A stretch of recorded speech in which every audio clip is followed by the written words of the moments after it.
Barbiel, the angel of Scorpio, and how to work with this angel.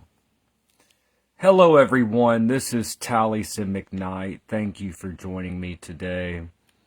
This is a video for Patreon only. And of course, after a year, this will be released to everyone. So the sun in tropical astrology, which is what the classical Western tradition is used, the sun has entered into the sign of Scorpio, the scorpion. And there are 12 powerful zodiacal angels that are worked with in classical magic. So today we'll be going a little bit into this. And this is something that I have worked with, and it's something that I will work with also around the same time as you. So really we are, in a sense, hand in hand. We may be separated by distance, physically, but not psychically. We are, in actuality, walking this path together. And we are putting into practice what our forebear Cornelius Agrippa wrote about. And of course, before Agrippa, there was Tritemius of Sponheim, and Reuchlin, and Giovanni Pico della Mirandola, and Ficino, which of course he mostly worked with what he called natural magic. He made a distinction. That's another topic, but Ficino and many others worked with Orphic hymns and like that. Even the foods that you would eat, the colors that you would wear, things that you would surround yourself with as a way of drawing down, using occult sympathies. Because there's what's called the chain of being. There's a chain of being, which is what the 3 books of occult philosophy is based around, the chain of being. The elemental, celestial, and super celestial worlds. Every plant, every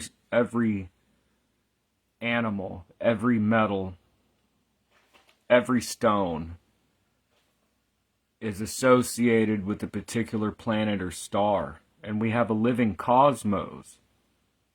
And of course, there's also the world soul, or anima mundi, that linked all things together. And the cosmos was seen as a type of window for us to take a glimpse into the great mind of God, the divine realm, and also to the angelic hierarchies and things like that. Pico della Mirandola,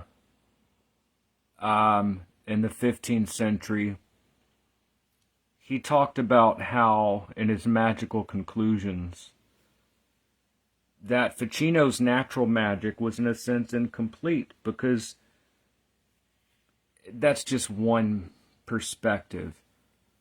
That he was just working with the celestial and natural world, but to reach beyond into the angelical hierarchies, into the world of archetypal ideas and forms. So, Barbiel governs Scorpio, but Barbiel, according to this model, I don't want to put forth one perspective as the orthodox or the correct. No. There are different traditions, different lines of transmission. There's different perspectives on this. But in the Agrippan 3-world model, Barbiel is in the super celestial or divine realm, which is reflected down into the celestial world. So Barbiel is not Scorpio, But Barbiel is the angel in the higher divine realm of Platonic ideas and forms that is behind Scorpio. So you get a certain idea that while the cosmos is a type of doorway, a portal, with the planets aligned, there's like a doorway, a portal opened into these super celestial hierarchies, right? It's a way for us to look up and to contemplate the great divine mind. But the divine mind is not, the archangels are not limited by astrological conditions. But anyways, I've gone way off here, but I feel that when I do that, there's a purpose, because we are modern magicians working within the framework, or at least learning classical magic. Many of us have worked modern magic for years. And so it's useful that we can then start learning about classical magic. So, hold on a second here.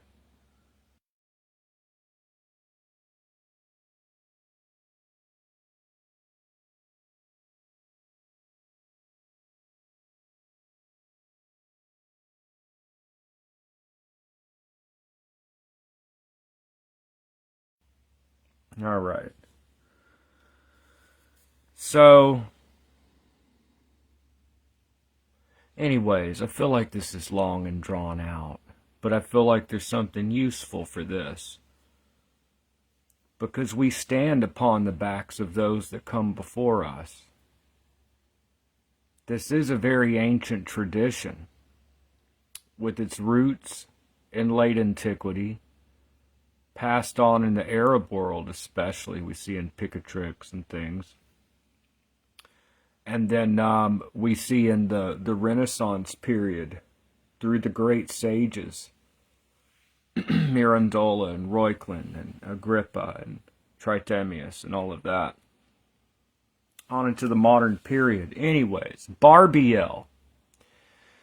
So Barbiel is mentioned in the 3 books of occult philosophy. I don't have, it's over, I don't want to get up and get it. It's, I'm trying to remember. I think it's book 2, chapter 14, I'm not sure.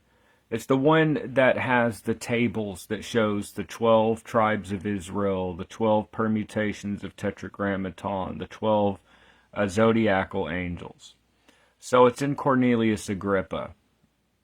And Agrippa lists off Barbiel as the angel of Scorpio.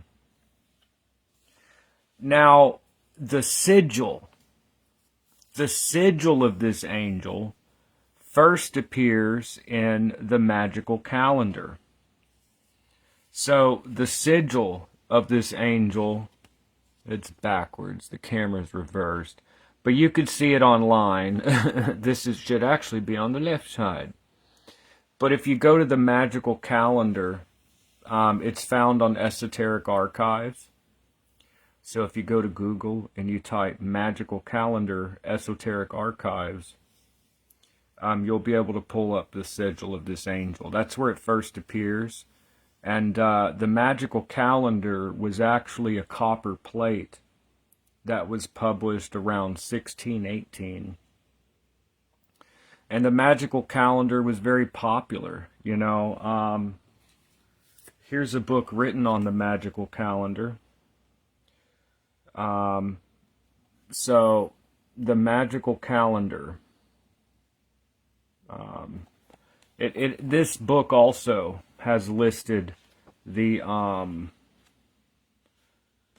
sigils of the zodiacal angels. Let me pull up Barbiel. So, nope. Yep.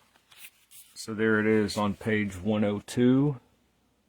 This right here, it's backwards though. That's the sigil of Barbiel.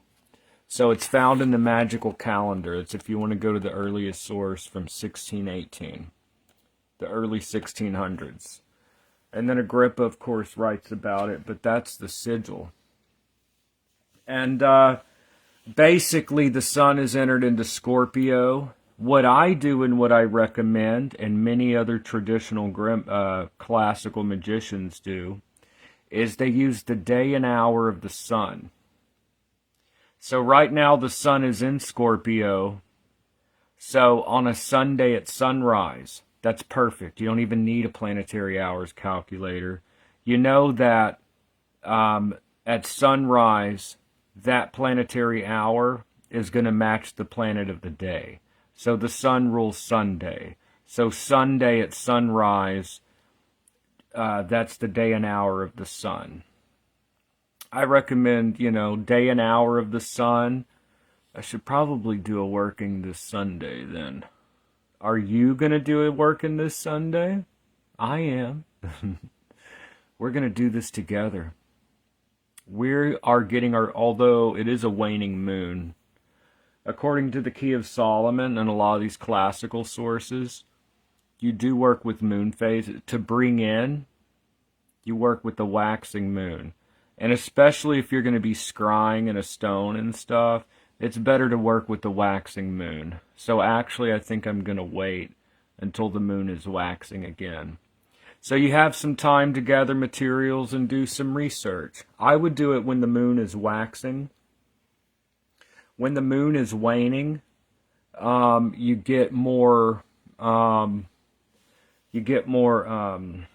You could have more wonky stuff, more negative stuff, and weird poltergeist activity and stuff like that.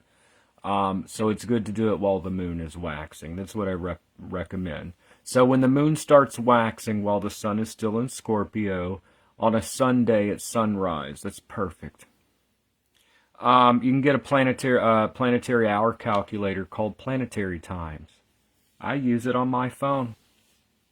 Planetary Times, it's accurate. I've tested it. Planetary Times. It's an app. If you go to the Play Store or the iPhone store, whatever, you'll see a 7-pointed star. I think it's purple or blue. It's a 7-pointed star. It's Planetary Times. So the day and hour of the sun, or at least the hour of the sun.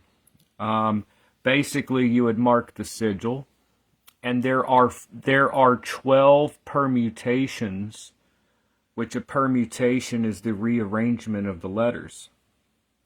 12 permutations of the name of God. I recommend using what Agrippa says. So following Agrippa, to summon Barbiel, you use the permute. So there's the 4-lettered name of God, Yud, He, Vav, He. Okay, and some people are like, well, I'm not a Christian or a Jew. Well, you can do what you want. But how I approach things and what I encourage is that, well, this is this tradition. I talk about it in my videos. I'm not a Christian or a Jew, although I'm an ordained priest. It just wasn't right for me. I'm an ordained priest in the Free Church of Antioch. My bishop was Michelina Foster. I have full apostolic. I have a whole booklet in there, like showing the different lineages and stuff of the. But it's not for me. I tried that for years. I'm a pagan. But, I don't want to push any one view on people. I'm just showing that you don't have to fit in any kind of box to work with this. But this is the tradition. The 12 zodiacal angels, Barbiel, okay? The permutation of the name of God is Yod, Vav, He, He.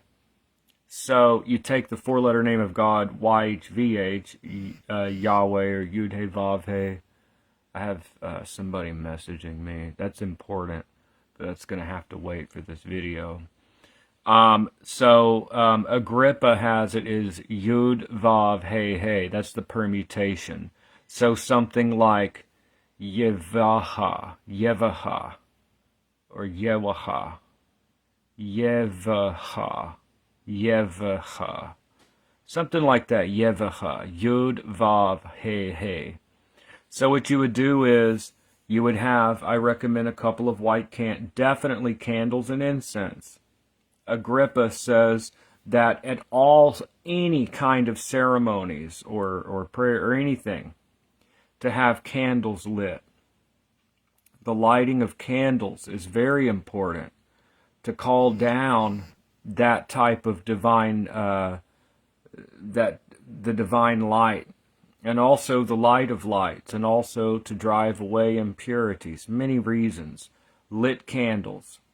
Incense is universal. I recommend what they call church incense, which is a combination of frankincense and myrrh. So get some frankincense and myrrh, couple of candles.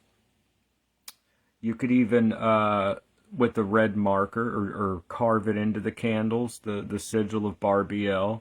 Have a little pentacle. I made a video on Shem Angel pentacles. The same type of thing can be used to make a pentacle of Barbiel. Now, when I say pentacle, that doesn't mean penta, 5. No, it's a different etymology. Pentaculo meaning I bear upon, I bear upon my breast. Pentaculo has nothing to do with penta. It's a different etymology. Pentacles don't have to have 5-pointed stuff, not by any means, no. A pentacle, the way I'm using it, from pentaculo, to bear upon the chest. Pentaculo. A pentacle is just a double circle.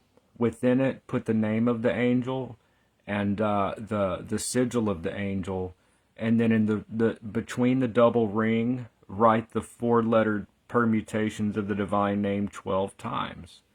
Yud, Vav, He, He. Yud, Vav, He, He. Yud, Vav, He, He. All around it. That you've got your pentacle that serves as your magical link. So a magical link could be seen as a type of telephone number to contact a spirit. Anyways, long story short, day and hour of the sun, waxing moon ideally, day and hour of the sun, light the candles, light the incense. I call upon you, Barbiel, in the name of the Yevahat, like that.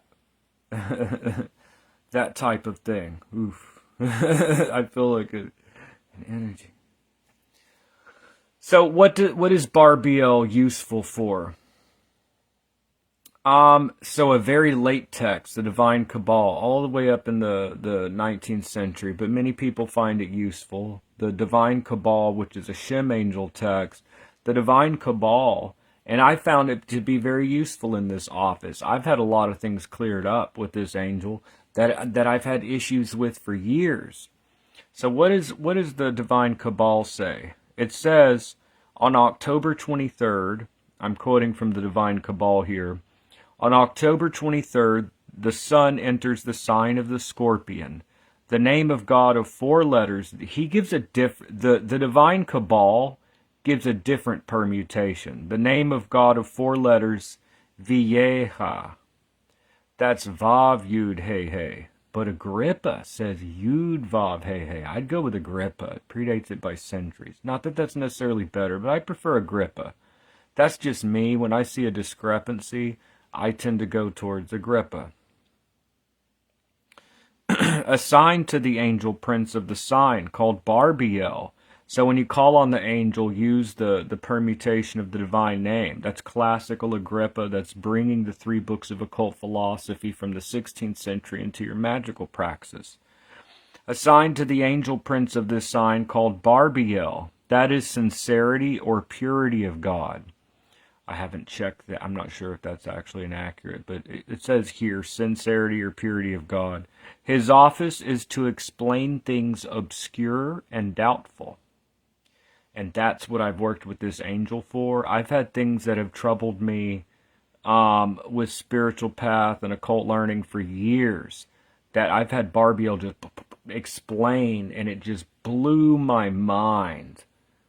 Because there were things that were really obscure for me that I'd had troubled my mind for years. I came to Barbiel and I did an evocation. Boom, boom, boom. Explained simple. It all fit. I had it figured out. So I found the office to be very accurate and powerful. His office is to explain things obscure and doubtful, and to teach what things are beneficial to the health. So we have a little time here to gather materials, to research about the angel, avoid websites and just new age just people just making stuff up. If you're just going to make stuff up, you might as well just do it on your own, right? Avoid it. Look at the classical sources, right? There really isn't much, though. Okay, it's pretty clear. Angel of Scorpio. This is its sigil. This is the permutation of the name of God. Here's a useful office. Boom. That's all you really need. But Barbiel. So, also Agrippa assigns a stone to the sign of Scorpio, which is amethyst. In the classical, in Agrippa, in the classical material, the 3 books of occult philosophy, amethyst is a stone of Scorpio. You can make a talisman with it. What I encourage is to go buy an amethyst, make sure it's real, and to just carry it with you and kind of call on Barbiel. You don't have to call on the angel in the middle of a magic working. You could just pray to Barbiel. Just pray to him. So I like to hold the stone, whether it's around your neck or just in your hand. Hold the stone. This is chrysoprase. This is for my birth angel, Mitzrael. But, hold the amethyst and just pray to Barbiel. Ask him to clear up some things that you're having issues understanding. And you have time to think about what is something that you've tried to understand for years that you would like cleared up. Or there are other things you can work with, just something within the nature of Scorpio. But I like to follow these offices here. And then it should be added that according to the Divine Cabal, I have done this. I didn't really notice a difference, so I stopped it. I just call on the Shem Angel directly. Boom. Easy. But the Divine Cabal does mention calling on Barbiel, for example, then calling on the Shem Angel, one of the 6 Shem Angels under him in Scorpio, and using the permutation of the name of God. For me, that's just too many. Most people don't do that. But you could experiment as you work through the next 6 Shem Angels, and I'll have a video on that tomorrow. You could try calling on Barbiel and asking Barbiel to send the Shem Angel and then saying the Psalm verse. But whatever. Amethyst is associated with this, with Scorpio and this angel. So is mugwort. So anyways, long story short, short story long, couple of candles, have the sigil of the angel, day and hour of the sun, light the incense, call on Barbiel in the name of Yevaha, that's the permutation of the divine name, look in the scrying stone, or what I've done a lot is astral projection with the Shem, it's not a Shem angel, I'm sorry, with the zodiacal angel Barbiel. I had very powerful experiences doing astral projection with this. The technique is simple. Now, there are elaborate techniques to have full-on out-of-body experience as real as this. You don't need that for like a work. Like, you don't need dynamite for something like, you know what I mean? Just take some time visualizing that you're stepping out of your body. I like to spend about 5 minutes slowly getting out of your body. And then go up, up, up, up, up, up, up, up. Till up in the heavens, up above the clouds, up above the earth, till the earth is under you and you're in, like, up there. And then, like, in space. And then see the angel approach, or wait for it to. You don't want to make it happen. And then have your interaction. Now, some people would criticize that as a New Age thing. I found it extremely powerful. And so has many others. You could do astral projection. You can use a scrying stone. If you're a good scryer. Whatever you'd like to do. You can try dream magic with this angel. Which you can put under your pillow or whatever. Anyways, I feel like this video is very long. So, Barbiel explains things doubtful and obscure. and also teaches what things are beneficial for the health. The health.